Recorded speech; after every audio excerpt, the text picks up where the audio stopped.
First of all, let me welcome all of you to the ORF National Security Dialogue series.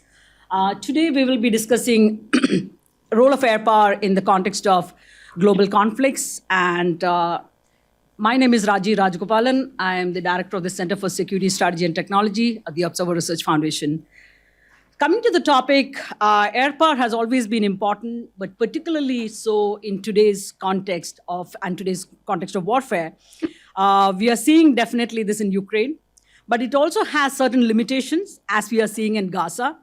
So, in our context, in the Indian context, it's critically important to look at this, considering the depleting number of fighter squadrons, and therefore thinking about how are the strategies evolving, how are the policy folks thinking about these issues, what does air power do, what are the kind of limitations, how much do we use, and what are the kind of roles that we might use the air power for. To discuss all of these issues, we have three excellent panelists. Air Marshal Anil Khosla, retired, and Anil Khosla is former Vice Chief of Air Staff. He retired in 2019. He was Air AOC Eastern Command, someone who has been actively involved in the formulation of Air Force war plans, force structure planning, and capability building, as well as handled a number of important air operations while he was in service. He's joining us from Bangalore, and therefore we are on Zoom with him. Our second panelist is Angad Singh. He's an independent defense air power specialist. He was formerly with the ORF. Again, somebody who has been tracking air power, air issues for a very long time. And last but not the least, I have Dr. Manoj Joshi. He's a distinguished fellow at ORF who has looked at air power for a very long time in the broader context of India's national security, in fact, for several decades in a sense. So with that, let me now invite our three panelists to make initial presentations for about 6 to 8 minutes. So over to you, Air Marshal Khosla. Okay, thank you very much for the kind words, and thanks ORF for giving me this opportunity to share my views. And I feel honored to be with such a distinguished panel of experts. So thank you for all that. And it's a very important topic, the recent wars which are taking place, Armenia, Azerbaijan, Russia, Ukraine, and now there are Israel and Hamas activity which is going on. So it's very, very important that we draw correct lessons and implement according to our situation which we are facing. The time is very short for such a topic. But what I'll do is I will stick to the cover note and the aspects. I'll make few comments related to the aspects mentioned in the cover note. I'll not go into lengthy discussion. I'll just tag issues and I will go fast. In Air Force parlance, I'll go supersonic. And I'm looking forward to the Q&A session, the interactive session, which I enjoy the most in any interaction. Okay, so before I start, let me put few things in perspective. As far as Armenia-Azerbaijan conflict was concerned, I mean, it was termed as a drone warfare. All sort of drones were used for everything, all the roles starting from ISR to targeting. But one thing stood out, the Turkish drones got a lot of media attention. Now, I don't know whether actually they performed so much better or was it defense industry trying to promote their product, but they got a lot of media attention. As far as Ukraine war is concerned, quite interesting, still continuing in a third phase, as I divided into three phases. The phase one was a swift operation as foreseen by Russia for a regime change, and they went for the jugular, but it didn't work out. And very interesting thing, if you notice why it didn't work out was, they got trolled quite a bit, that long columns of armor and army on the ground without any air cover. Well, they were going in for an air bridge. They had taken a hostimal airfield and they wanted to form an air bridge and supply so that 48 hours they can sustain and then the ground columns fetch up. But it didn't work out because of one factor they didn't cater for was the shouldered fire anti-aircraft weapons. That turned the tide, the phase one. The transport or helicopters which were coming in, the cost would have been prohibitively high and it may not have worked. So that is the first phase. That is very important to note as far as air power is concerned. Phase two, they reorientated and went for their objectives, and air superiority, which they achieved in the initial 48 hours, I mean, they didn't sustain. And the objectives were achieved, but they got delayed quite a bit. And it turned into a, urban guerrilla jungle warfare, which I call it, and with the tactics of shoot and scoot, hit and hide. Anyway, they achieved their objectives, which 2 or 3 we can debate upon later. And the phase 3, as expected after the referendum, is a sort of retaliation by uh, Ukraine and a punitive action by Russia. And it's basically no contact warfare using long range vectors and drones. The other two things which stood out in this war is the Russian conservation of its assets.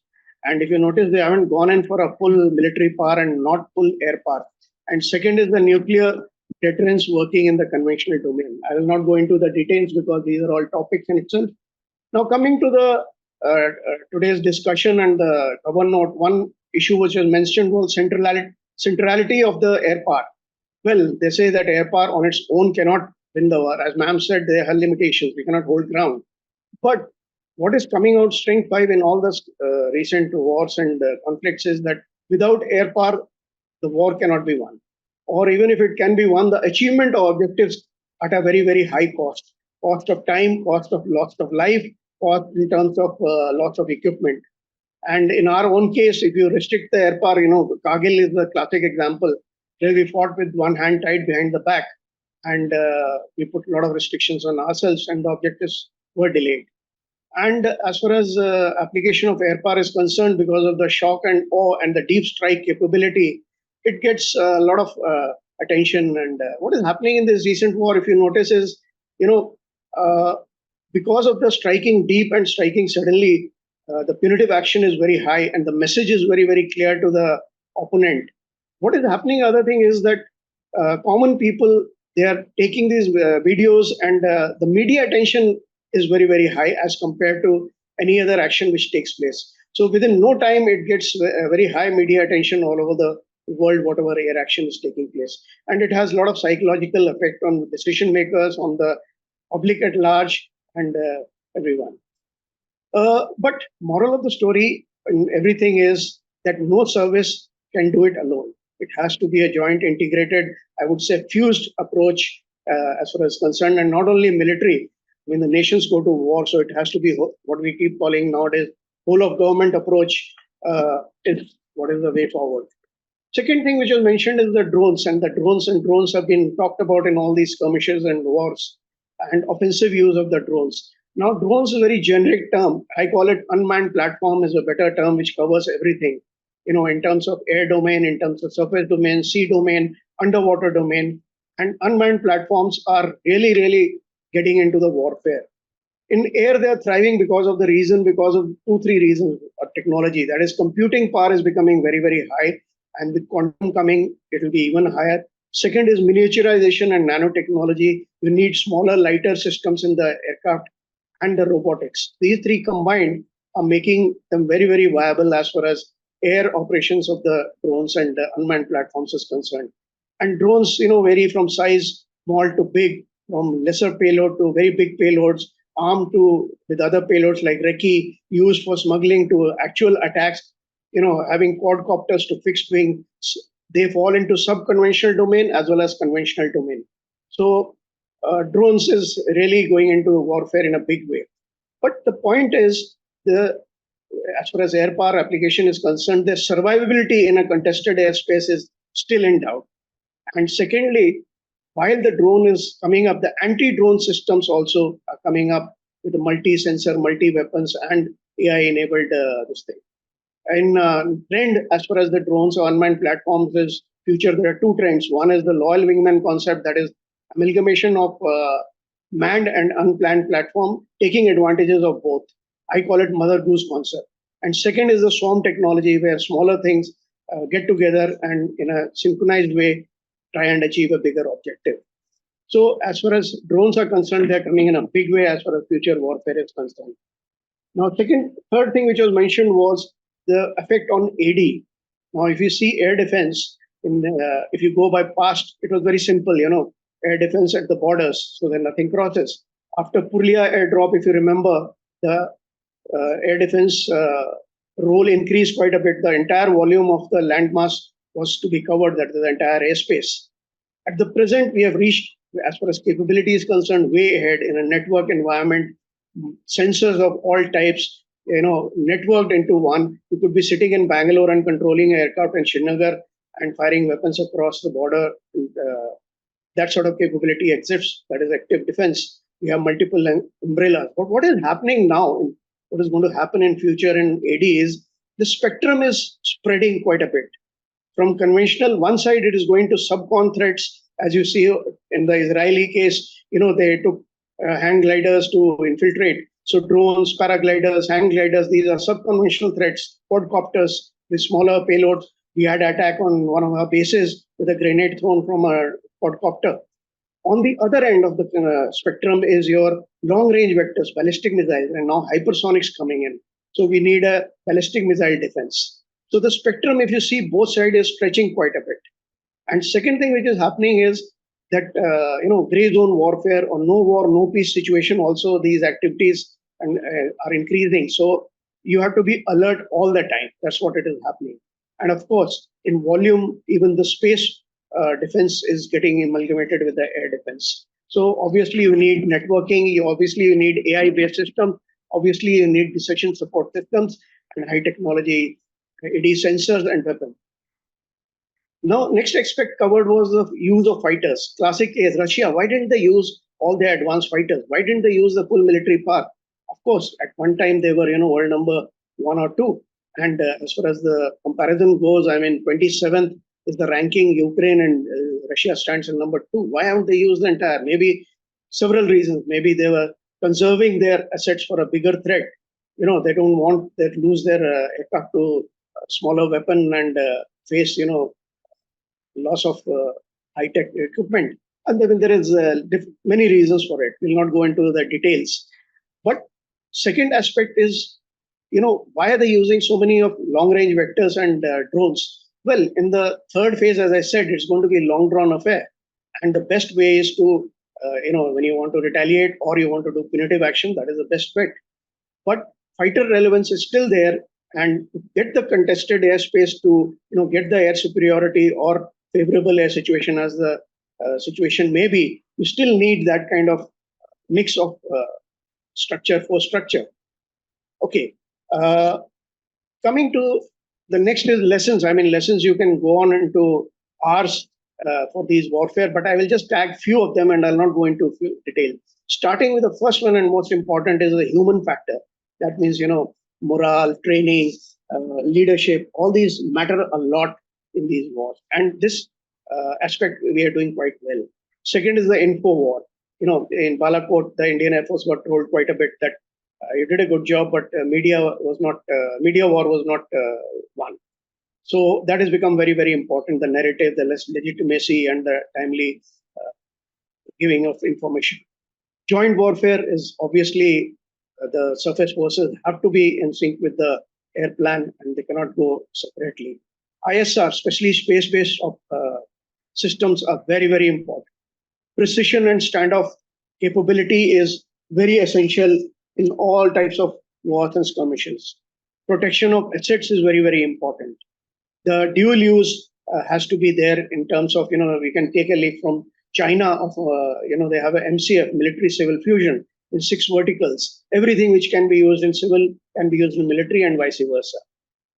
Technology investment, AI, quantum, hypersonic, stealth, robotics, nano, networking. Very, very important. We need to invest in future technology. As far as passive measures are concerned, in terms of deception, dispersion, camouflage, concealment, once again, the importance is coming back. Int sharing in a network environment, equally important. There are many, many lessons, but I'll not go into full details. Then the question asked was, do we need to have a change in our doctrine? IAF has already promulgated or published 3, that's the correct word, doctrines. 1995, which was a basic doctrine, in 2012, which linked the air power capabilities with the national security, and now 2022, that is last year, where the stress is on all aspects of warfare and air power turning into aerospace power. And all the lessons which we are drawing from this have already been covered in this doctrine. That is a good thing to see. But what is required in the moment is a joint doctrine which Headquarter IDS has been working on, and they've given some doctrines that is work is going on. But what is required basically is a top-down approach where we are lacking. Even Pakistan has issued a national security strategy. So you take China as an example. The military modernization is very, very driven by top-driven and very, very well articulated in various white papers and papers. So we need that as far as top-down approach is concerned, first to give a proper direction to our modernization or capability building or force structure, whatever you want to call it. As far as depleting strength of fighters is concerned, ma'am also mentioned in the opening remarks. Of course, we are down to 31 squadrons, authorized strength is 42. I'll come back to it. But the deterrence comes by capability and capacity both together. When we talk about capability, we talk about airlift, 24/7 operation, all-weather operation, precision, standoff, air mobility, network centricity. So Indian Air Force has done very well in capability enhancement. It is the war endurance, that is the number of platforms, capacity which is there, which needs attention at the moment. And with the China now becoming belligerent and collusive challenge faced by us, I think we need to address both capability and capacity. This authorized strength of 42 was, decades back. Now, with this new capability enhancement of the enemy and their attitude, if you do a review, I think the numbers will be much more. But it will take us some time to catch up with the authorized strength itself. So what I suggest is that we try and catch up with the mitigation plan exists, the drawdown mitigation plan I'm referring to make it succeed. While doing this, we do a fresh review and see what is our capability required, keeping in mind the threats and keeping in mind future challenges, keeping in mind the technology which is coming into the war, all these factors. And ideal will be, of course, self-reliance. That is a Strength 5 lesson which has come out of every war. You have to be self-reliant in a broad way, not only defense industry, not only air defense, air power defense industry, but in all sort of issues which can be, all sort of things which can be used as a weapon. It's a tall order, but we need to work on it. And while, as far as air power is concerned, while working on self-reliance, we need to keep in mind 2-3 things. One is that we support self-reliance, but always maintain minimum level of deterrence which is required. And if required, the self-reliance is not working out in time frames, maybe procure from abroad. Keep in mind the balance between quality and quantity. That is very, very important. And not only fighter aircraft, we need to have combat support aircraft like AWACS, FRA, special aircraft, all these also, keeping them also in mind. It's a holistic. I think with these remarks, so the time is short, I will stop here. I'm looking forward to interaction. And thank you, ma'am. Thank you. Thank you. I think you have covered a lot of ground. And of course, I think especially towards the end, you are looking at the depleting fighter squadron strength and what are the kind of things that we need to do. Anyway, on a lot of these questions, we'll come back to you during the Q&A. Let me move to our second speaker, Angad Singh. Over to you, Angad. Thanks, Raji. May I just say it's good to be back. I'm afraid I'm going to end up repeating a lot of what Air Marshal Khosla has said. It's just the nature of putting these things together before getting here. But I'll do it in a slightly different way. I'll start with what I feel are my high-level lessons from recent conflicts, and then drill down into some more detail. So for me, if I see one major lesson from principally Ukraine, but also Armenia-Azerbaijan and from Israel-Gaza, is that situational awareness, SA, is king. Knowing is much more than half the battle now. So being informed is key. And the best SA in terms of scale, in terms of fidelity, and in terms of speed is generally delivered by air and now by space. And the flip side of trying to take lessons away from conflicts globally is what I would consider a note of caution, is that we have to be really careful about mirror imaging and projection in analysis. It's hard to break away from, but it's useful to keep in mind that other actors and yourselves are not necessarily constrained by the same things and dependent on the same things. So we've heard a lot about drones in the last couple of years. And I think today we can fairly confidently say that drones of varying scales and levels of technology are a genuine, robust substitute for manned tactical aviation at least for strike, principally for strike roles. Whether in a contested environment through ground-based air defenses, through enemy aircraft, or any other combination of kinetic and electronic effects. The traditional roles of close air support, battlefield air interdiction can genuinely be taken over by drones today. But this does not necessarily apply to the kind of high-end missions that air forces typically train for and privilege. It doesn't apply much further than the forward edge of the battle area, where the troops are in contact. That is also changing, and we're seeing drones sort of bridge the gap now to standoff weapons and cruise missiles. We've seen the Russians deploy the long-range Lancet in Ukraine, but a lot of the analysis over the last two to 3 years has been odd in that there's been this almost gleeful conclusion that air power is dead, air forces are obsolete. Spam drones at everything and you can solve a problem.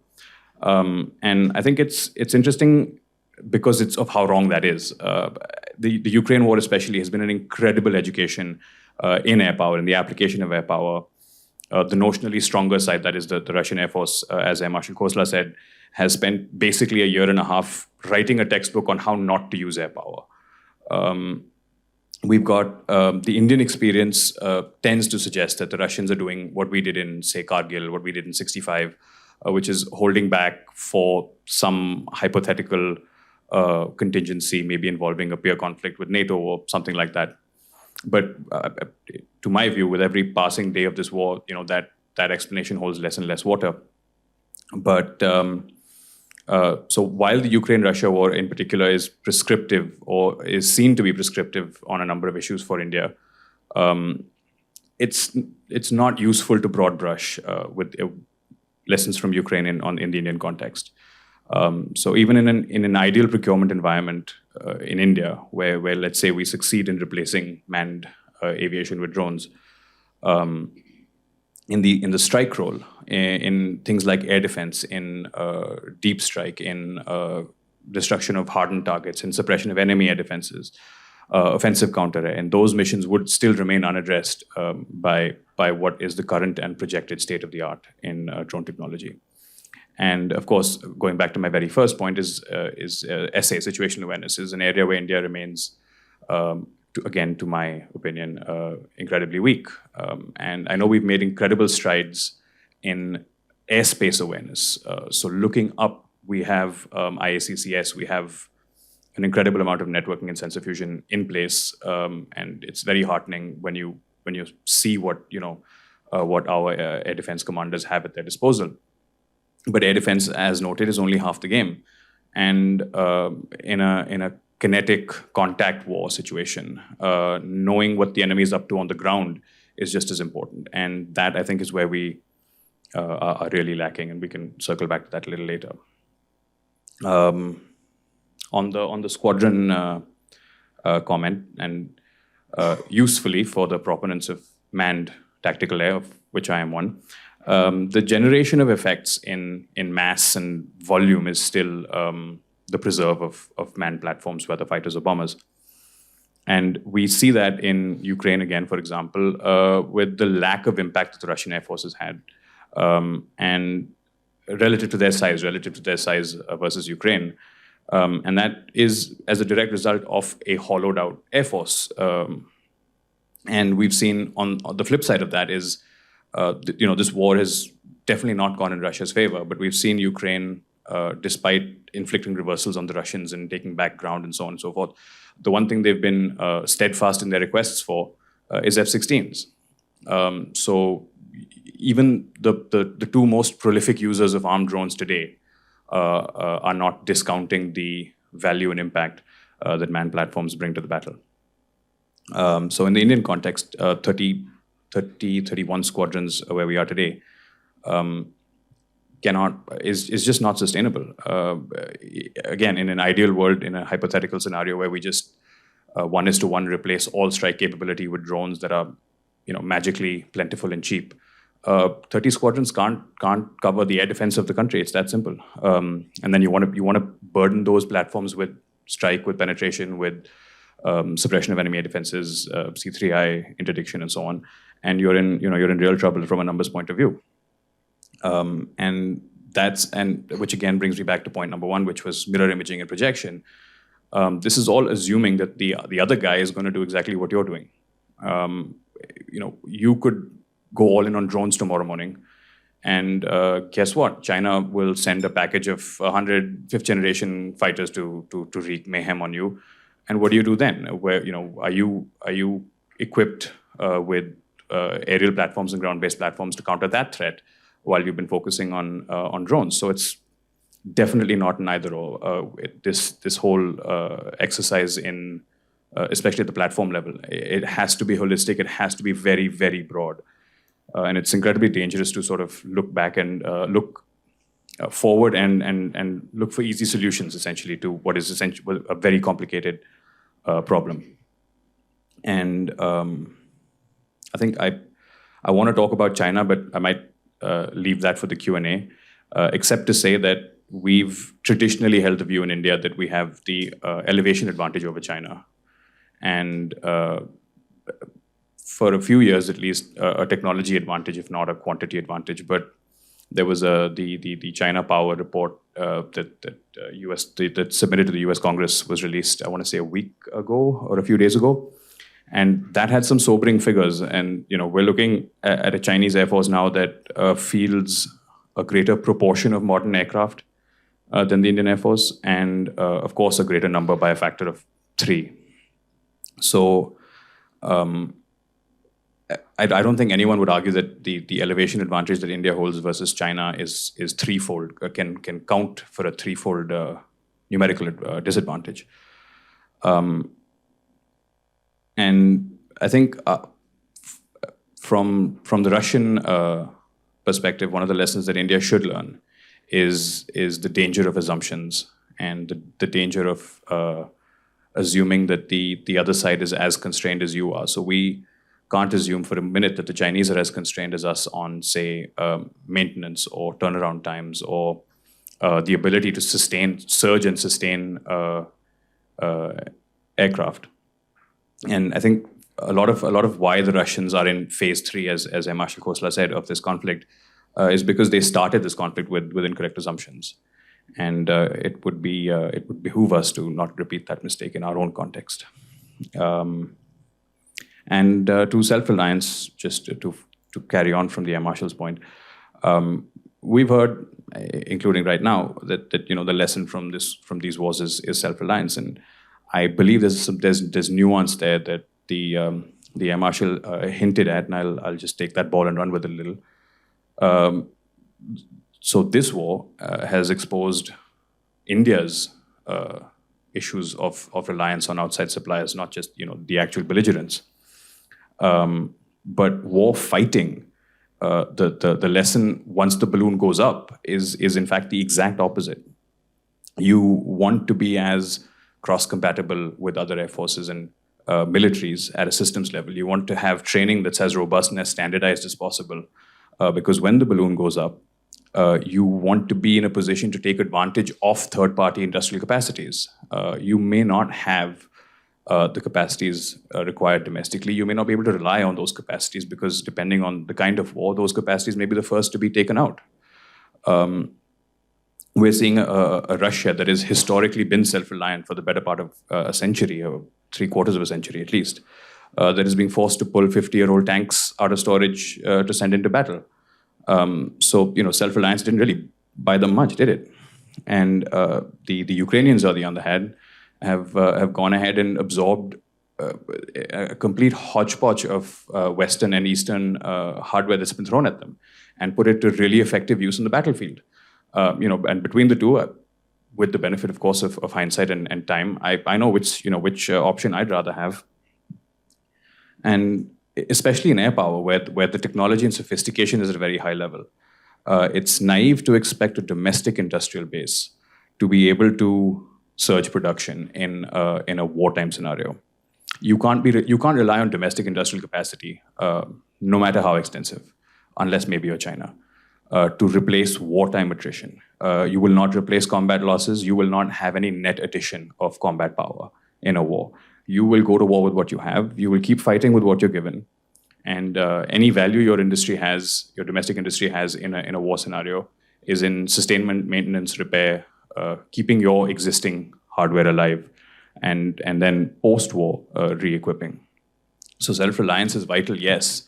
In a peacetime, pre-war scenario, you want to be as prepared as possible, as cheaply as possible.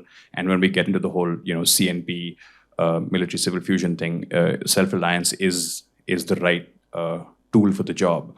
But I feel in a wartime scenario, it's important to keep in mind that it's not going to be some silver bullet. India could be building tanks and artillery and fighters overnight tomorrow, and if the balloon goes up, that's not going to be what saves us. It will be having those in numbers, having those in place, and of course, ideally having those deter the enemy.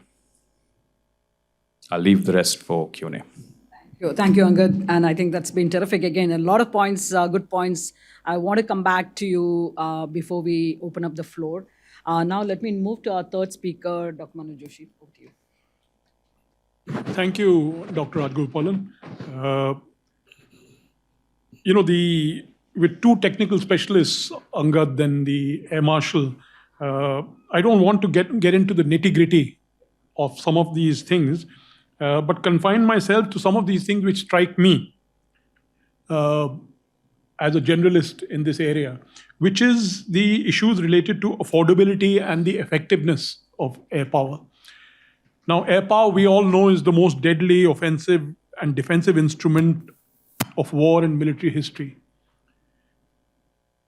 The Air Force itself is the youngest and most dynamic form of military power. At one level, we can celebrate its growing might and technological power. On the other, we need to focus on issues relating to the effectiveness and affordability. When it comes to effectiveness, according to the Israeli historian Martin van Creveld, air power actually peaked in World War II, meaning it began in World War I, it peaked in World War II, and there's been a decline thereafter.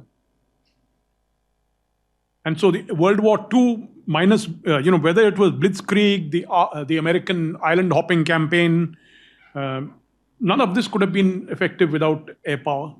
Strategic bombing may not have broken the will of any enemy, but it completely devastated Germany and Japan. And of course, eventually the nuclear weapons dropped by two bombers, transformed the whole context of the debate.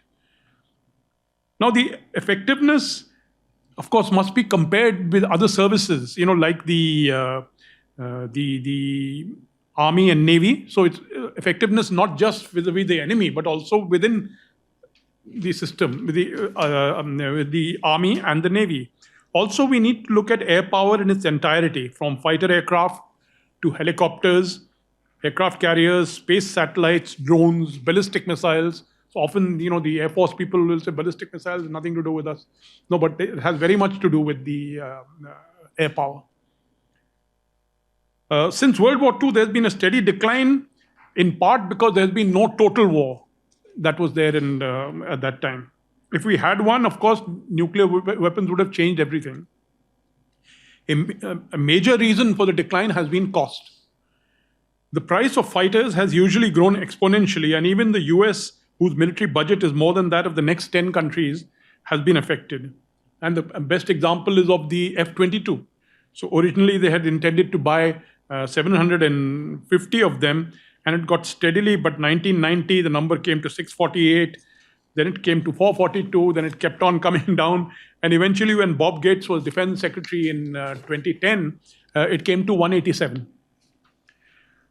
Now, the order of battles of all air forces has come down, because we often hear the Indian Air Force complaining, but all air forces have been transformed. A key feature of modern air power, of course, as I said, is the huge costs. And the reason we cut back, and this is the reason we cut back on acquisition of Rafales. We were planning to get 126, and then it was changed. Likewise, the 114 MRCA still have yet to come. The politicians won't say it, but at the bottom line is really the cost. Now, the IAF has an authorized strength of 42 squadron. Over time, it has been declining, and currently people say it's around 31. And even this number could decline if the 4 MiG-21 Bison squadrons are drawn down. And there are others. I'm not going to go into those technical details. Now, of course, there has been some development with regard to the indigenous light combat aircraft. So 2 squadrons have been acquired. In January 2021, IAF signed a contract to get 83 more LCA Mark 1s, and it will start receiving them from 2024 onwards. Then there's a larger LCA Mark 2, as well as a 5th generation advanced medium combat aircraft under development. The point with the LCA is it has limitations. It has limitations, and I have followed this the aircraft and the engine development, Kaveri, right from the outset. It has limitations. It's an excellent lead-in fighter trainer, but when it comes to a fighter aircraft, there are issues with it. So maintaining, what we look forward from the Tejas project is LCA Mark II and the AMCA, but those are both in the future, and they're also linked to our new partnership with the United States on the GE 414 engine. Of course, it's not just the aircraft. When it comes to cost, it's maintenance, R&D, industry, civil aviation, etc. Second issue I wanted to look at is usage. The primary mission of the air forces around the world is to gain and maintain command of the air. In the nuclear era, the idea of total war is dead. Instead, we have subconventional war, irregular war, guerrilla war, or terrorism. And the use of air force, for that matter, conventional military power here, gets to be problematic. The Vietnam War saw an extensive use of air power by the US. US used thousands of helicopters, fighters, bombers, yet the results were less than optimal for the Americans. The current Israeli campaign in Gaza too brings out the limits and the brutality of air power. Given the dense urban environment, it's difficult to avoid collateral damage, no matter how precise those weapons are. On the other hand, of course, the Israelis also point out that the Hamas is often using hospitals and schools as bases, so it is compelled to target them. But the more important point here, though, is that through air power alone, Israel failed to contain the Hamas, despite repeated strikes since 2007.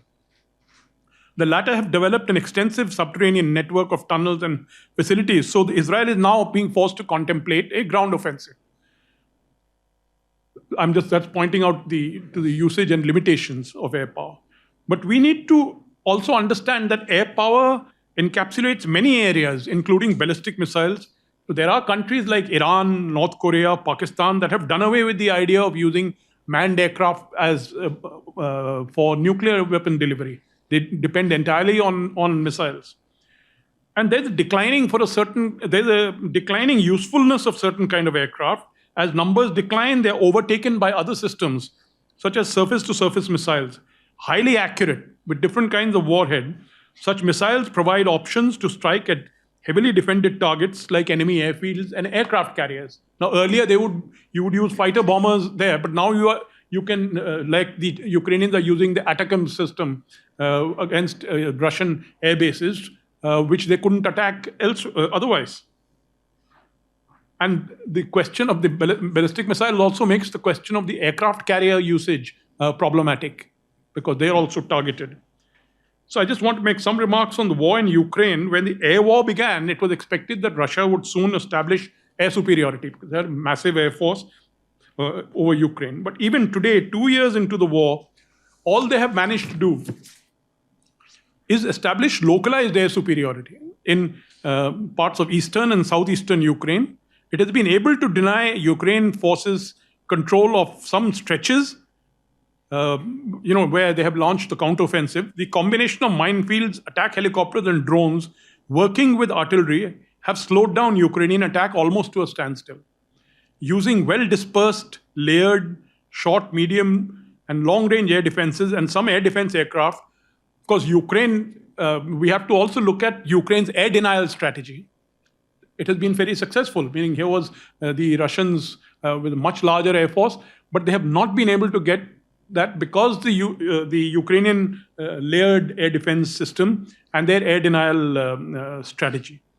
And so this has raised questions about the traditional notions of air superiority. Along with this, Ukraine has opened up a new operational space in the form of what's called air littoral. That is, the air littoral is the low level between the ground and the space where aircraft operate. And so this provides for a relatively low-cost precision strike, where the use of drones. They recognized this early and used drones and loitering munitions like the Bayraktar, the Turkish thing, but drones very effectively. But that was only in the beginning of the war. Now the Russians have been able to learn their lessons, and they can counter the Bayraktar. Bayraktar is not used too much now. And the Russians are using their Shahid, the Iranian drones, very effectively. Now this air littoral, this narrow space in the battlefield is highly contested by both sides.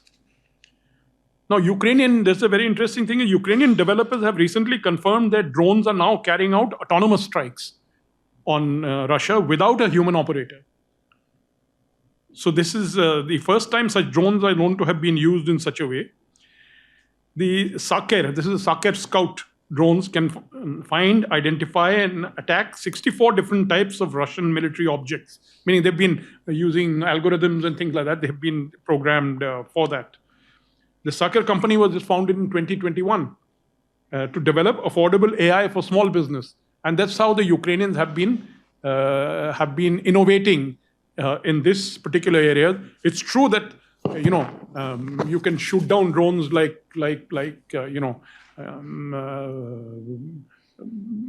a very high rate. But the point is still effective, meaning on the local battlefield, even if it lobs one grenade onto a tank and destroys the tank, there's a huge disproportionate consequence.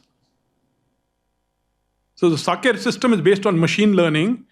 And as I said, soon it will have other manifestations as well. Now, just last point about India. As far as India is concerned, it stands on the threshold of indigenization, where it has been standing actually for too long. We've been trying to indigenize for a long time. Currently, the IAF, as I said, has 2 Tejas squadrons. The IAF decided to double down and get 83 aircraft to be delivered by 2029, and then they will expand this to 100 more. Thereafter will come the Mark II, and then with the powerful G414 engine. And beyond that is the AMCA. Air Marshal is very much more knowledgeable on this area.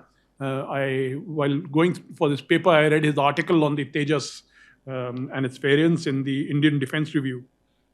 India's inability, this is a major issue, inability to develop effective drones is an embarrassment. From the 1990s, we've been seeing India trying to develop drones, but somehow they've not been able to. So all our drones virtually are imported. Now, this is quite a remarkable thing, considering that Turkey and Iran have made breakthroughs in this area, and they've become major producers of warlike drones which are actually used in war, but we have not been able to manage this. And there are other issues which also needed to enhance IAF capability. And one is quality, and second is maintenance. I think Angad spoke about turnaround times. If quality is enhanced, it could enhance fleet availability and reduce costs and make aircraft more affordable. There are some figures which I picked up from some time back saying that 99% fleet availability was there in civil aviation aircraft, but only 60% in military aircraft. Now, these are, I think, if I'm not mistaken, the Israeli Air Force has this thing of very rapid turnaround times. They have reservist pilots who so you are able to use, the machine is available. Sometimes men are the problem. So you've got to get the two together. For quality improvement, of course, there is a larger challenge of overcoming problems like related to aircraft production in the company, the ability of the country to absorb technology, lack of R&D and test facilities, and so on. As for numbers, actually, I personally believe that India needs more of the large number of less capable LCA fighters for what, in my view, is what I call periphery defense. India has got a periphery of 7,000, I think, kilometers. Now, with the threats being posed by drones and by cruise missiles, there is need for forward basing of aircraft. Now, you don't want to forward base your highly capable aircraft, but you need quick reaction at your periphery. Maybe island territories, periphery, etc. So that's where some of the light fighters who can be used for combat only on your own territory may be a useful means. But this would require an expansion of the Air Force as you know it now. So I'll just conclude here. Thank you. I think drones has come up as a major major issue in all of the three presentations. And I want to come back to you, all three of you, with a couple of questions on that. But I want to start off with one broader question, because I think when you look at Ukraine, Gaza, even Azerbaijan, maybe a shorter war. But generally, I think these are all now, we are looking at longer wars in a sense. The general impression within India has been that wars are going to be short, shorter wars. And so the question is that still the understanding among the air power strategists, policymakers, or is that something that needs to be questioned? Are we having to do some rethinking on that? Because there are, I think this will lead to some serious questioning of many of the assumptions, because as in Ukraine, who are running out of stocks of a lot of everything, and therefore having to retool their industry, do surge production, as Angad was mentioning. Russia is also having to do similar things. So given this understanding of wars maybe shorter in nature, what is India to make of this, and how are we looking at the air power? Because we are also going to be running out of stocks in a sense, whether it is bombs, platforms, spare parts, all of that is going to be an issue. So how are we looking at sort of a future warfare, and where do you see? And I think linked to this is also the kind of the two-front war question. And hopefully we won't come to that. But I think it's always a challenge. But for the Air Force, because again, we don't have a full complement of combat squadrons to manage both China and Pakistan at the same time. So how are we how do you assess the challenge that is being presented? And especially given once again, the depleting fighter squadron is a serious issue. So how do you look at the broader question of how are we looking at in terms of the future warfare? Is it going to be short wars or long wars?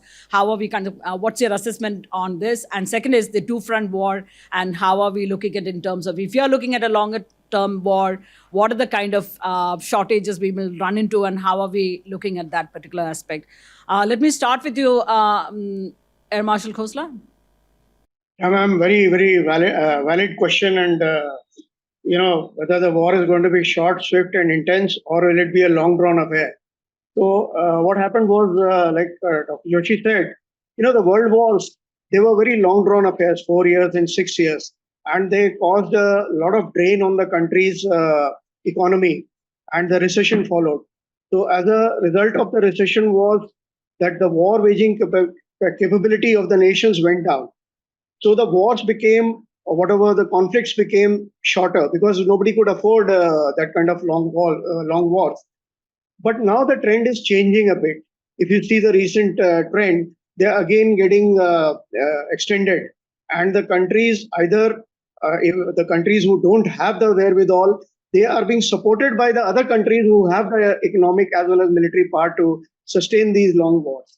Now, this debate is very, very live at the moment. And what happens is the defense forces, they prepare according to the higher direction. Whether you want to prepare for 1 month, 2 months, and what intensity. So those debate is again on. And the question, ma'am, as far as personally I'm concerned, I just finished the skeleton of the article which I have to submit on 30th on air power war endurance. And whatever discussion takes place, I think I will get a lot of takeaways on that. But coming to this thing, the important factor is the duration of war coupled with the tempo or the intensity of war. If you take Russia-Ukraine war, the tempo was very, very high. The intensity was very high. But as we talk about phase 3, now it is sporadic, exchange of, it's like a boxing match. When you reach into the 15th round, everyone is so tired that, the hits are very few. So the tempo or it's a combination of tempo as well as the duration of the war. Now, even the air chief has mentioned in last 1 month, he made a remark that we need to be ready for a swift, intense war, but a long standoff. Okay, that is fine. So, but what happens is to translate into capability, is a difficult task. As the Dr. Joshi said, that the affordability part of it. Now, if you take into short swift war, say 10 days of intense war or 30 days of intense war, now you have to take war reserves, you have to take damages, you have to take hits, and then accordingly you have to prepare, okay, I need so many numbers of whatever platforms and weapons and TGMs and combat enablers or whatever you call it, the wherewithal to fight. Now, if you go for a long drawn out war, then what happens is that you need to have a conservative sort of a approach. And it is not only the numbers, also the application methodology goes into slight change. You become more conservative. You mentioned about superiority or air supremacy. These are very loosely termed. There are 7 terms which are used as far as from air supremacy to favorable air situation is there are 7 odd terms used for this thing. So in that case, what you do is selective, like favorable air situation rather going for air superiority. So the application of air power, so it is capability building, application of air power, and then what Angad mentioned was very right, that is your collective security comes into it. So there are under three verticals you need to look into various factors, 5566 factors, to see what sort of capability you need to have a swift war as well as cater for the long drawn affair. I think you said the conversation threw up drones a lot, and I think that is a bit of an indictment of at least my remarks, because I did want to get into something that I do believe is important across all 3 conflicts that we're discussing, and that is air defense. And I know the Air Marshal touched on it, and so did I, but not in perhaps the detail that I would have liked. We have really good SA in this country.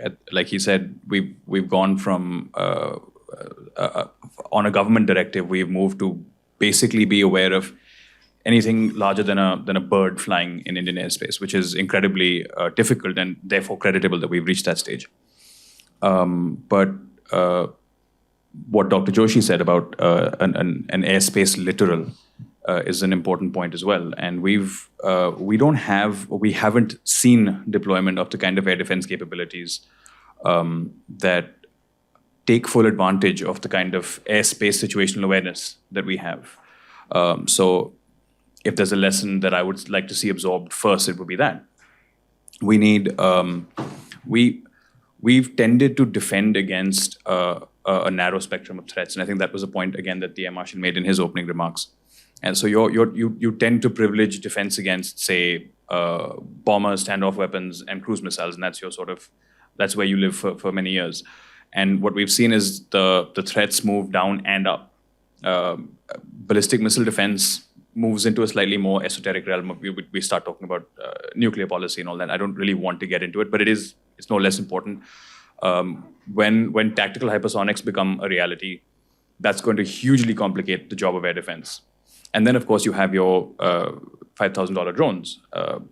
We are struggling today in India with, we don't have the kind of CRAM, counter rocket artillery mortar capabilities that the Israelis have, and yet the Israelis have suffered. We don't have the kind of counter-drone, widespread counter-drone capabilities, either kinetic or electronic, that we've already seen deployed all over the world. So that tremendous essay that we do have of the Indian airspace is frankly of negligible value today, until we induct the means to prosecute targets in that airspace. And so beyond that air defense argument, I think if I stuck a mic under my nose and asked for a few prescriptions for Indian air power based on the conflicts that we've seen, I would like to see, in double quick time, I would like to see the Indian Air Force completely overhaul its ground-facing ISR. Because like I said, we're great when we look up, but we're not looking down. And couple that with a complete overhaul in how we prosecute strike, whether it's through drones or increasing precision. And when I say precision, I know traditional Indian air power practitioners especially get nervous because they have visions of, $1 million rounds, spice and whatnot being fired off. I mean precision in terms of effects delivered at range. It doesn't have to be, if you can deliver a dumb bomb through better avionics more precisely, I'm fine with that. The idea is to be precise, because that's what we're seeing in all these conflicts. targets are small, targets are mobile. You have to react fast, and you have to react precisely. And then lastly would be, yes, to overhaul air defense to take advantage of this wonderful ISCCS that we now have in place. I just want to make a comment on the short and long war business. The Indian experience has been pretty bad in this. In 2008, after the Mumbai terror attack, the government, and I'm wearing my old hat as a journalist, I actually did this story in the newspaper, that the government asked the three services. Obviously people were very angry and they wanted military this thing. And the Air Force was ready because all the Air Force had to do is to go and drop a bomb somewhere, and come back.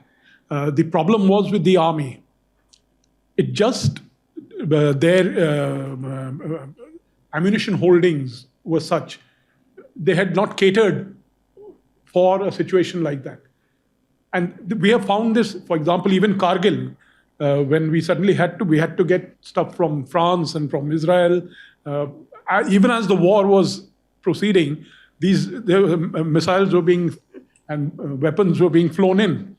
So this has been a big problem for the three services, that when they make their budgets and when they make their calculations, they often skimp on storing ammunition, because that after some point that ammunition has to be thrown out because it runs out of expiry of its life. So they say, why get this? We will surge when the time comes. We will surge. But that's where that point comes. That at what point? So that's what's happening today in Europe.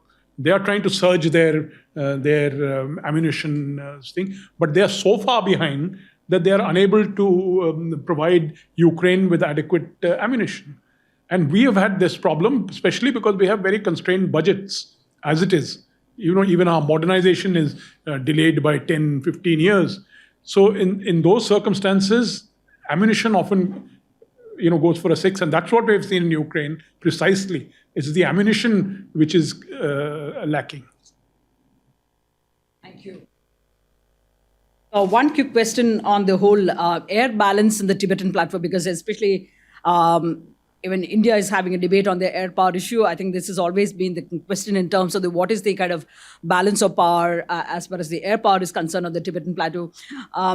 For some time, I think there has been issues on the Chinese side where, due to the high altitude issues, they have had to limit their payload in a sense. But I think this is something that the Chinese must be in terms of working around or addressing that particular capacity issue. One option might be for them to fly from outside of Tibetan plateau and then engage in mid-air refueling, because now that the mid-air refueling capacity is there. So is that an option that the Chinese are working on? And how broadly, how are the Chinese looking at that particular issue and tackling that? Because that's one way in which it might affect the balance of power in terms of the air power on the border. Angad, you want to take it? Yep, thanks. I think beyond conflicts that we're analyzing here, I think China's own modernization is prescriptive for India. They've put in a lot of effort into force multipliers, tankers, like you said, that allow them to mitigate weaknesses. We don't have that luxury. We have essentially the luck of circumstance, lower elevation airfields that we say gives us an advantage. But when the Chinese bring tankers to bear, I mean, what happens if you take off with less payload from a high altitude airfield in Tibet? But what if you take off from a low altitude airfield further afield? What if, Kashgar or one of these lower Kashgar is, I think, similar altitude to Srinagar, and Srinagar is not payload limited at all.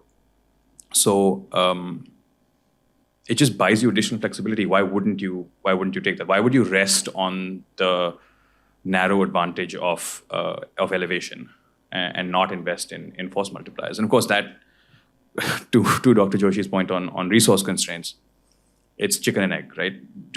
To use force multipliers, you have to have force to multiply. Now we're looking at historically low combat aircraft numbers. So that's the chicken and egg. What do? Do you invest in multipliers first? Do you invest in the combat mass first? How do you? I don't envy anyone who has to take these decisions today because things have gotten this bad at this point. I think looking at it from the Tibet lens is a mistake, frankly, because that's a red herring. That's the only accident of geography that matters. Everything else is solvable through technology, through physical hardware. I mean, if you're speed limited at a high altitude airfield, you change the design of your wheels and tires, and you can sustain higher takeoff and landing speeds, things like that. Altitude is not the be all and end all. Elevation, I should say, is not the be all and end all of this debate.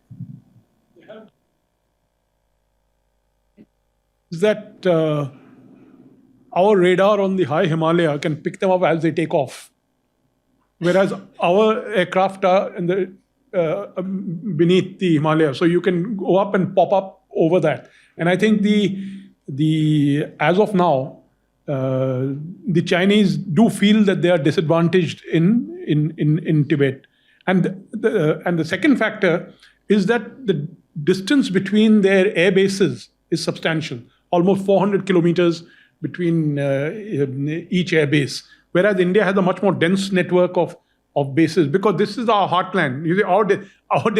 This is the asymmetry between India and China, that the Chinese are 300 kilometers, 400 kilometers as a crow flies from Delhi, meaning from Uttarakhand border.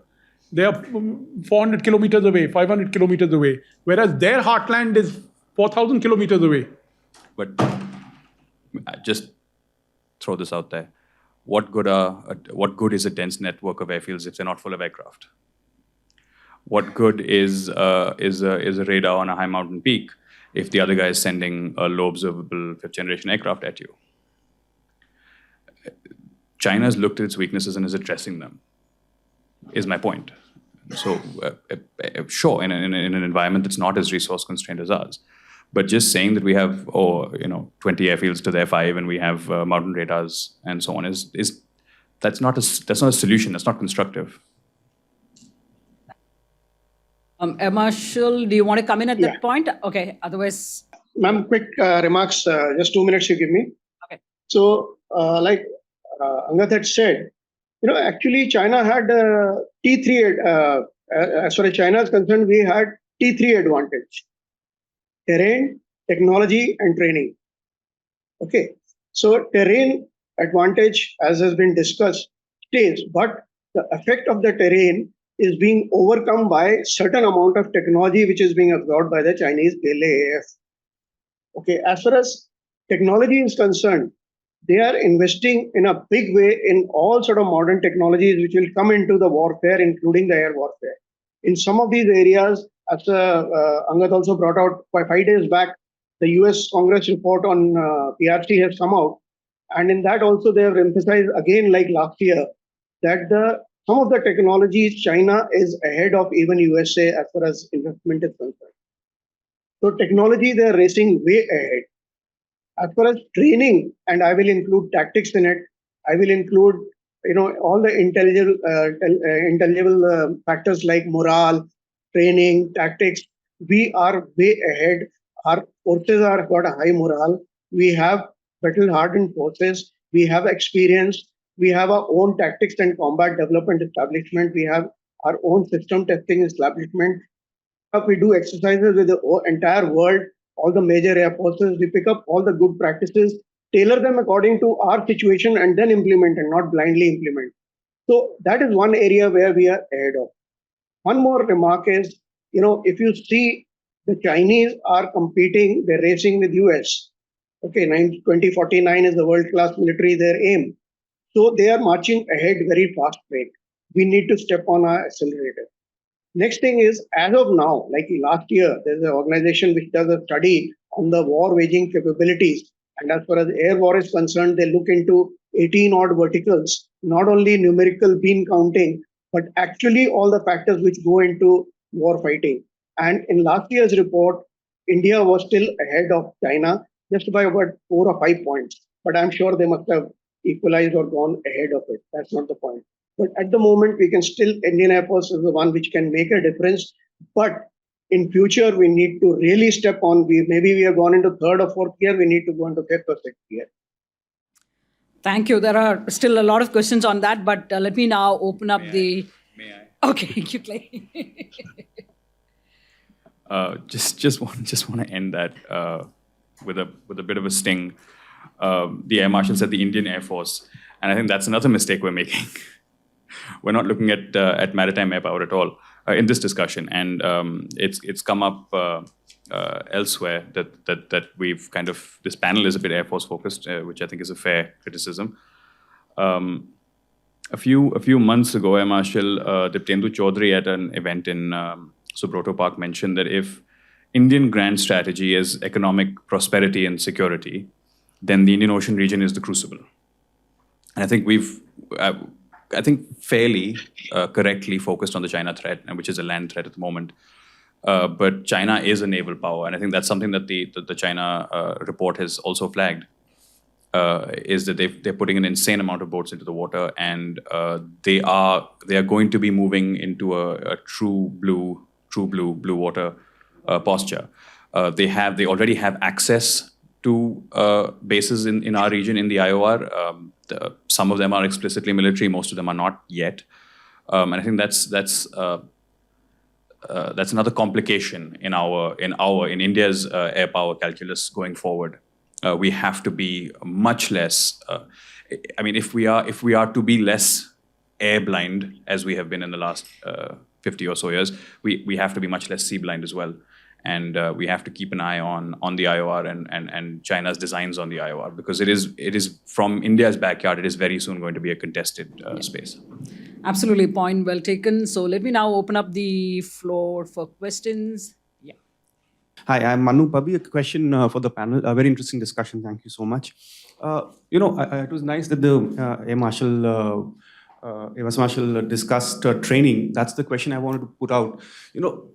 It is great that we are exercising with everyone and we are getting exposed to tactics and best practices across the world. But in the past few years, there have been a few very glaring examples of mistakes, 3 friendly fire, missile misfire, and a high-profile crash, which points to some lack of address of training issues.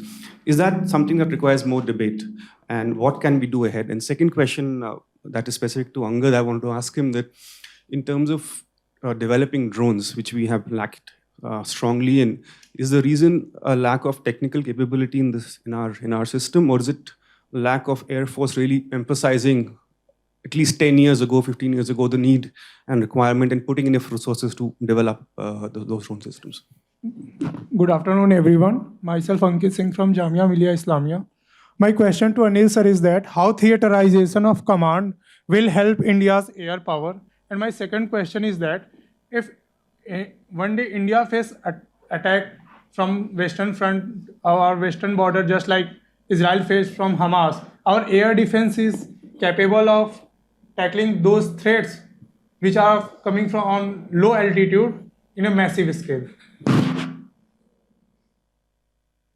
I just want to ask 3 vital segments. Those got to be addressed in Indian context, keeping all these conflicts in view. India has fought 3 major wars, and the last one was fought about 50 years prior, other than 2 skirmishes in Balakot and Kargil. Those were independent wars, either with Pakistan or with China. And the skirmishes were the 4th factor. While these wars were fought, there was no use of high-tech drones or UAVs or weapons of that sort. What we see in future coming is first the cohesivity, not only of 2, probably 2.5, something like Hamas by LET or by Hezbollah. Secondly, mix of technology along with AI, ML, and all those things, making it much more difficult to fight. The number of assets that we are planning so far is based on the previous historical context, where we have drawn that 42 squadrons. We are unable to match that. Now, in light of all this happening together as a cohesivity, firstly, the numbers. Secondly, the weapon target matching. Just saying purely the fighter aircraft is required just because it's a strategic weapon to take full control of the war might be incorrect, or just to say that drones will take and the entire control of the war will again be incorrect. So firstly, the weapon target matching, and in that, the number of assets that we want for the fighter aircraft and the rest of the fleet. 2. 3, the command control and surveillance.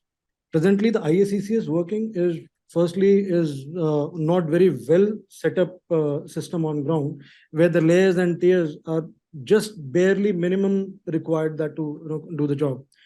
So any research which is required to be done based on having a space-based surveillance as well as a command control system. And thirdly, the number of assets and the kind of assets, the qualitative analysis of that required to go into this. We will go back to the three speakers, but I just wanted to add one point on the whole drones to the question that Manu already raised. So when you look at the Ukraine-Gaza use of drones, many of these drones are FPV drones that are, and Ukraine, of course, trained a lot of personnel, large number of personnel, mostly army to kind of to use them in a sense, and a mass attack to essentially targeting the S-400s and so on and so forth. So the same thing has happened in Gaza, where even the Iron Dome system really was overwhelmed in a sense. So why are we then looking at only buying like most expensive Predators, and we should be going for cheaper ones that can also kind of be used in a sort of a use and throw kind of almost like, so that is the kind of thing you want to build.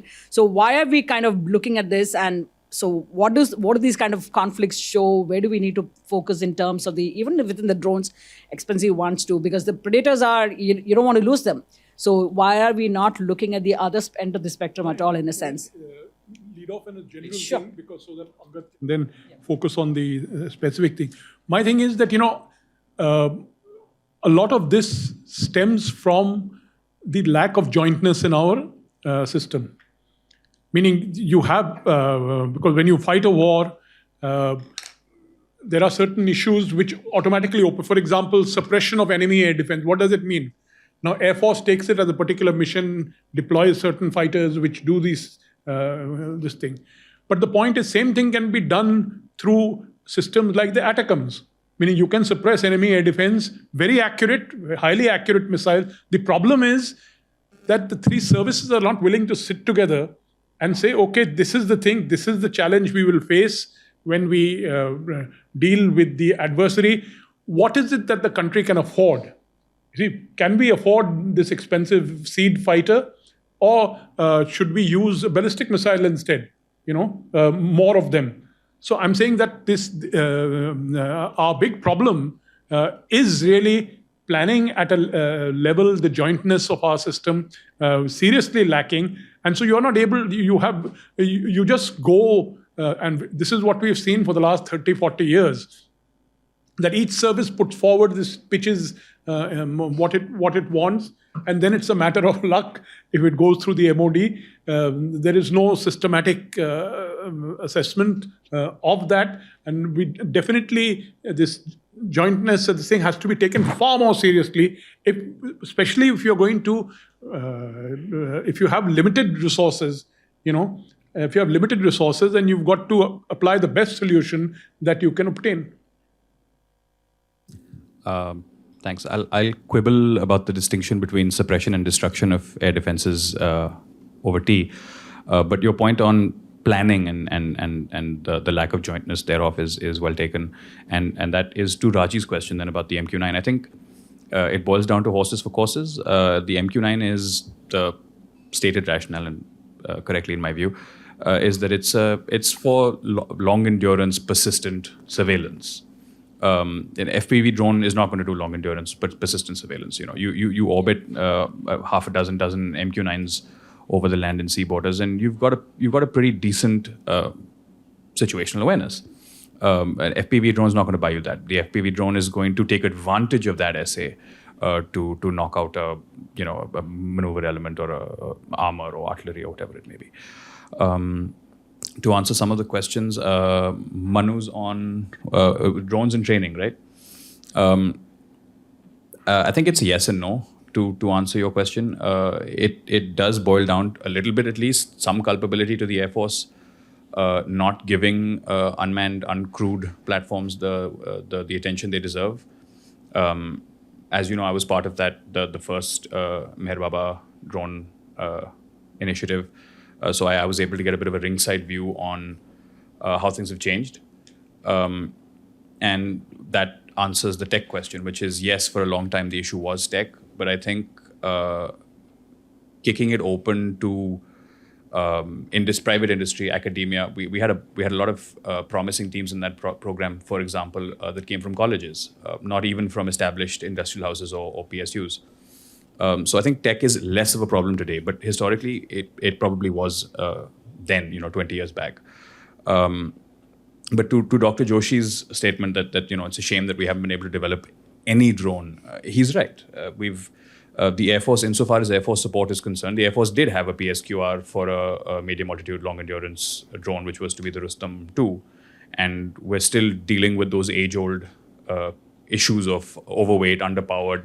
I mean, it's practically, de facto now, those issues. Why that can't be resolved, I genuinely do not understand. It is something that baffles me. I've written about it from time to time. And on training, at the risk of sounding trite, you never stop moving forward.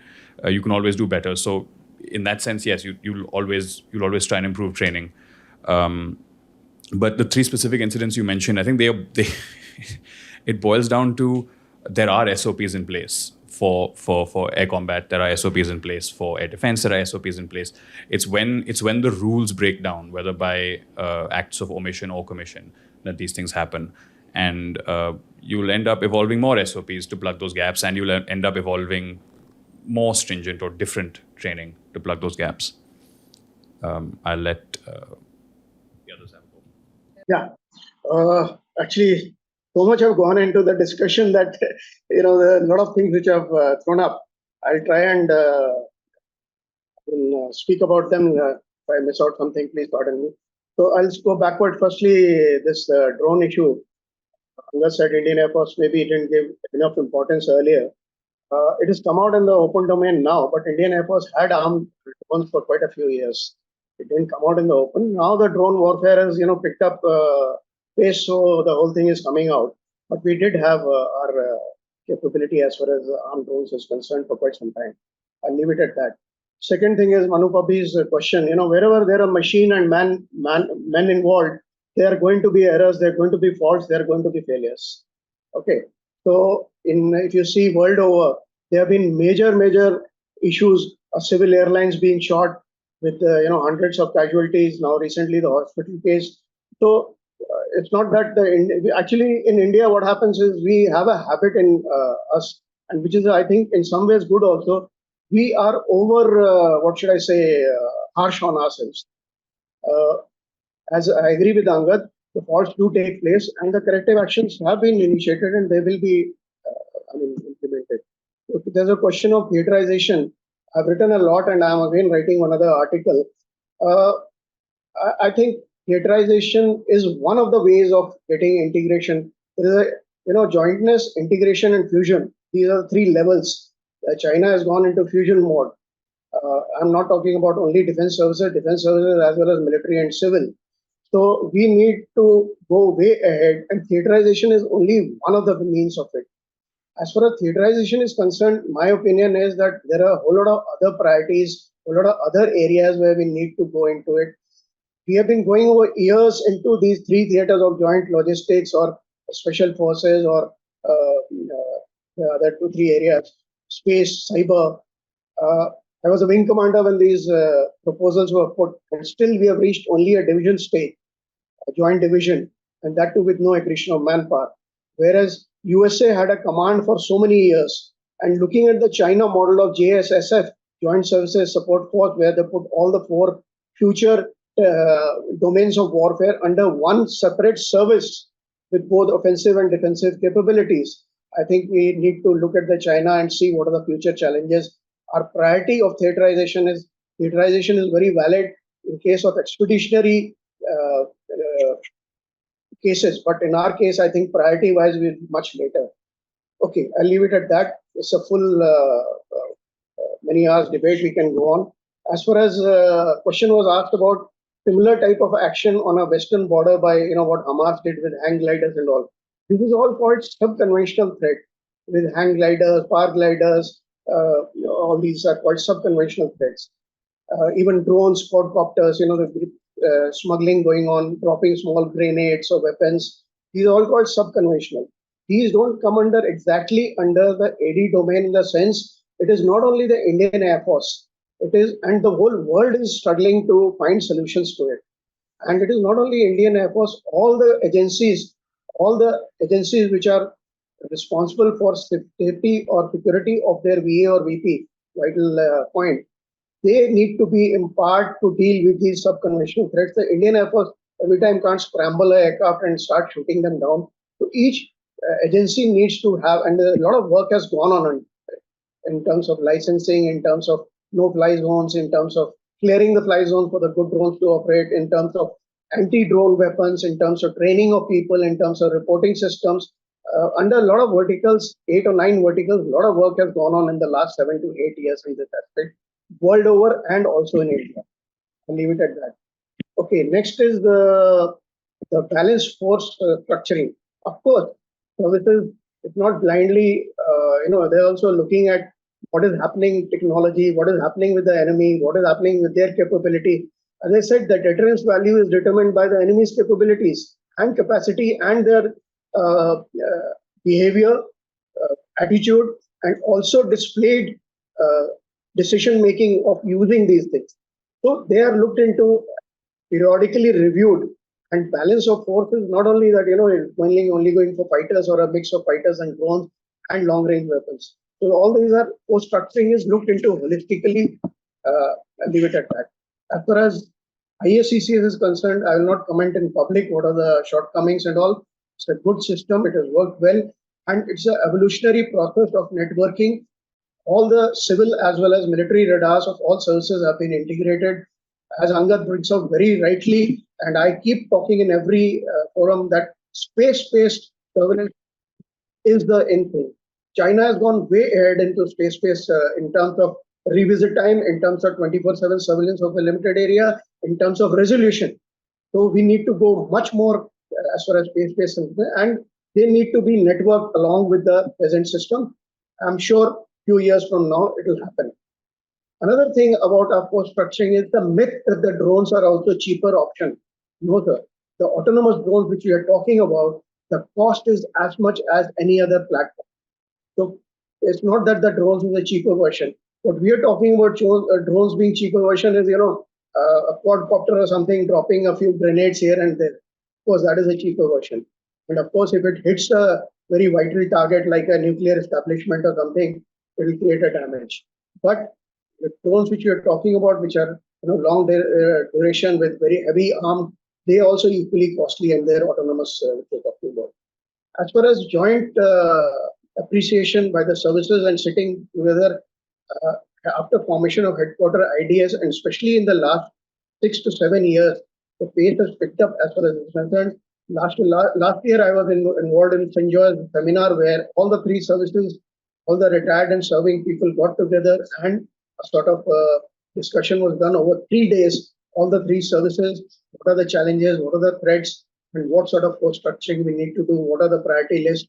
And that work is going on jointly now with the headquarter IDS. So there is a silver lining in the cloud, and I'm sure, I'm an optimist that things will improve. And this issue, I think, what we are discussing of no jointness or no this thing is thing of the past, and things are moving. Thank you. Thank you. I think there are just, I think we are down to the last 5 minutes, and I think I see 3 hands. I'll start with you there. My name is Prakhar Kumar. I am from Jamia Millia Islamia.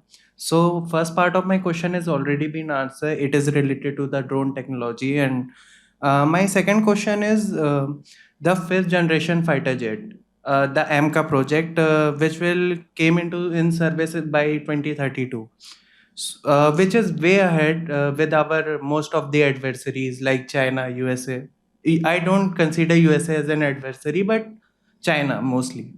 So in contrast, in space technology, we are way ahead or in better positions. For example, like anti-satellite test or like sending probes to different planets. My question is, what's stopping us to develop such high-tech technology? In contrast, we are doing good in space tech. My second question is, most of our adversaries has space forces. So why India don't have any such type of force? Thank you. Captain Naran from IDSA. 3 points I want to understand. One is, Marshall spoke about civil-military fusion. So in India, we bought 1,000 aircraft for 100 billion, and there was no talk of self-reliance. And we bought 31 MQ-9 drone for 3 billion, and there was a lot of talk of Make in India. So if we are really talking of civil-military fusion, I think the time has come that this 100 billion should have some element of Make in India. And secondly, does Ministry of Civil Aviation even have a policy on Atmanirbharta? So that question is needs to become a debate today. If we really have to bring any change and think about civil aviation rather than talking about global civil-military fusions. So it has to be adopted in India. Second point. It also brings to the point, is there a need for Aeronautics Commission to bridge the gap between these two, which has been a long pending demand, debated and left out. So today, if we have to take these lessons, do we need to look at it? The third part is subparts to drone. Now, drones have nuances. These multiple drones being bought by various entities, tomorrow, how are they going to be interoperable with each other and with the helicopters? How are we going to prevent collisions in the war as well as in the civil time, airspace in times to come? What will be the tracking mechanism? What will be the segregation, differentiation? Now, those kind of challenges, we are not paying serious attention. What about the civil program to integrate those issues? The next issue about, just if you give me 2 points, otherwise. 2 minutes, we don't have. No, 2 points, just. Okay, if you can. Yeah. The fourth is there a need to objectively review the indigenous program rather than brush aside? What is the problem with your Tapas and Rustam 1 or short-range UAVs? Objective on time. And lastly, is there a need for a national program on civil-military drone technology and the counter-drone technology? Thank you. My name is Pranav. I'm from CSDR. My question is primarily to Air Marshal Khosla and also others. We've touched briefly on the need for missile defenses and BMDs. Currently, we have entered the phase 2 of our BMD development, but even then, operationally, we are very limited in terms of our deployment around the Delhi NCR region. So given that there is a proliferation of niche and exotic warheads from missiles that are maneuverable and hypersonic, how should India think about its missile defense program? And should we narrow it to ballistic missile defense, or should we have the more Western concept of missile defense and defeat across the different atmospheric layers? Thank you. Thank you for all the questions. And I think we are almost completely out of time. So pick and choose one question, and the rest will carry on during the Q&A, coffee in the next room after the discussion. Okay, Angad, start us off. I'll try and race through them in the order they were put. Group Captain Narang, you talked about leveraging civil aviation. I think the challenge there is, we should work towards it. But the challenge there is that China, for example, everything is state-owned. Even when it's not, it is. So we don't have that luxury. When Indigo places an order, the government can't really get involved, can't dictate terms to an Airbus or a Boeing, right? Should the Ministry of Civil Aviation have a policy to try and foster self-reliance in civil aviation? Yes. But I fear that the danger with that idea is how we tend to do it is we'll just say, oh, if you don't make half the plane here, you can't sell it here. And what that'll do is that'll decimate the industry, and no one wants that either. You don't want to go back to taking trains to Bhopal. So it's a really, in our context, it's a complicated problem, and it's a tough nut to crack. I really don't want to talk about the Aeronautical Commission. I was very close to it very early in my career, and I had a ringside view to how a draft was put together back when Dr. Zaidi and Marshal Jayal and all were involved, and it breaks my heart to this day that we don't have one, and I have no answer to why it doesn't exist. But we should. Drone integration. I don't see it as much of a problem as you do, sir, because if there's one thing the Indian military, particularly the Air Force, has proved over the last 70 odd years is we're really good at integration. We'll take really complicated integration problems and solve them. We've got, a mishmash of avionics on all our aircraft. We've got a mishmash of sensors and networking technology that's feeding multiple nodes all over the country. We're really, this is a tech problem. It's solvable. It's a time and money question. It's not a showstopper. I don't see it as a showstopper. And someone asked about AMCA and what's holding it back versus the space industry and so on. And honestly, this is not going to be a very happy answer, but money and honesty. And that goes to your point, sir, about assessment, realistic assessment of programs. Start with being honest about what you can and can't do. Start with being honest about what things are going to cost. Don't underbid on day one. Don't show up and say I can do an all-singing, all-dancing fighter for 100 rupees in 5 years. That's not possible. The user knows it's not possible. But once it's a matter of record, it's really hard to unring that bell. That's it, really. Just honesty solves so many problems downstream.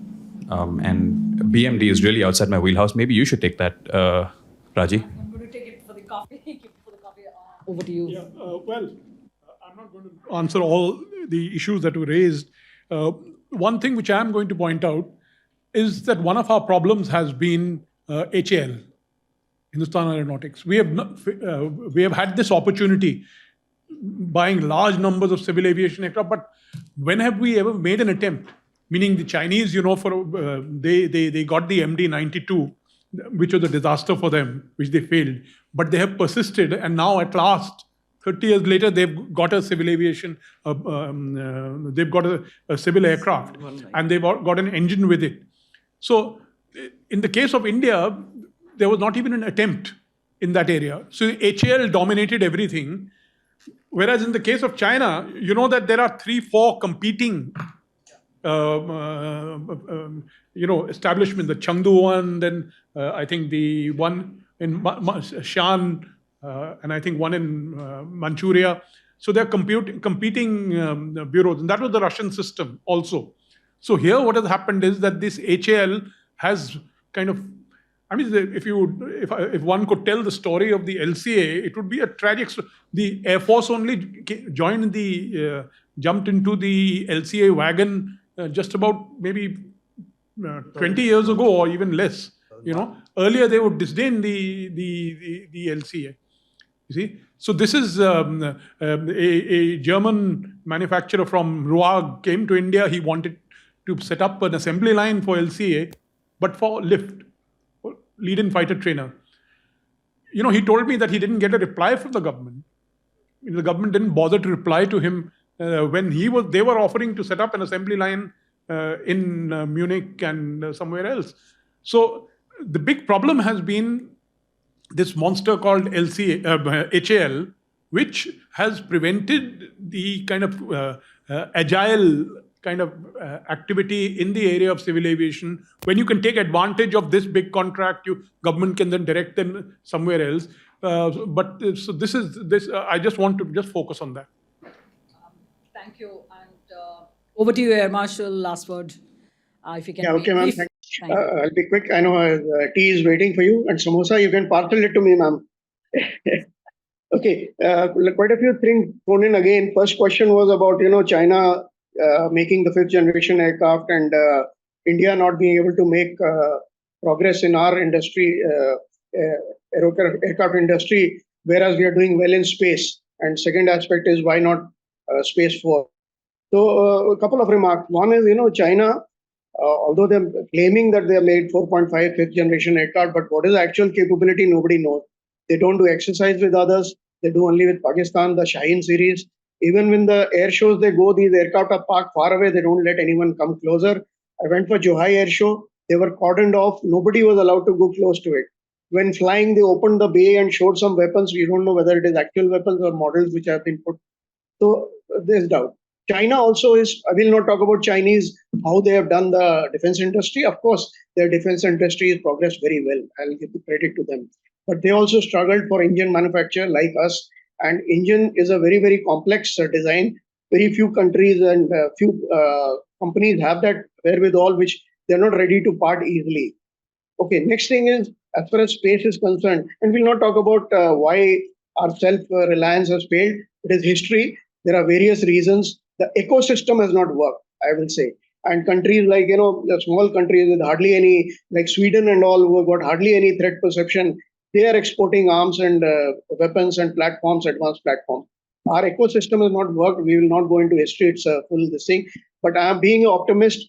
The government initiatives which have taken under 16, 17 verticals, ease of doing business, FDIs, parks for encouraging MSMEs, private participation, redoing the TPSUs. I mean, whole host of them. And I'm optimistic that things will work. As far as space division is concerned, as I mentioned, space, we have a space division, but this is phase 2. Phase 3 was the space command. And these proposals were put up way back when I was a wing commander, but we have been very, very slow in it, and we need to move ahead. And it's not that the space work is not going on as far as military is concerned. The only problem in India is any technology which comes in, including space, first it is for civil, and then it comes to military side. I think need is for parallel processing of these issues. Okay, as far as Narang's issues are concerned, as I said, a lot of work is going on in this thing. We want to come in the open domain, and he's an expert on drones himself. And at least I'm aware of it because before retirement, a whole lot of work went on. And if you're interested, you put it on the blog. There are 2 blogs, so you can go through it. And a lot of work is going on in India as such. I'll leave it at that. PMD, I don't know why it came into open domain 6 years back. There also the work was going on. The challenge is not only BMD. BMD, we have progressed well ahead.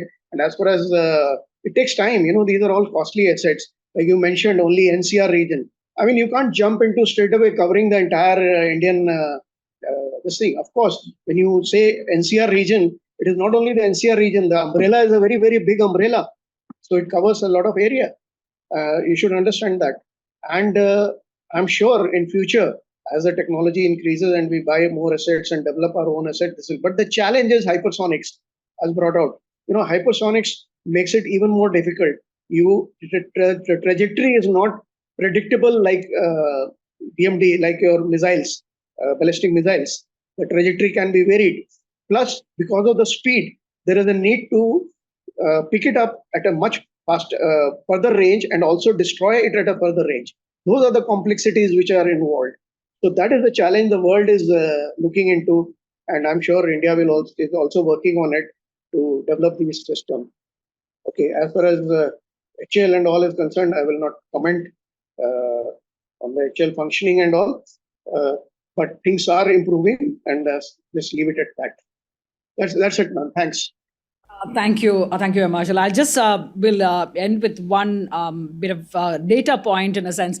When you talk about the Chinese 5th generation aircraft, latest data from the IISS, the International Institute of Strategic Studies in London, show that now China has more than 150 J-20, which entered into service only in 2017.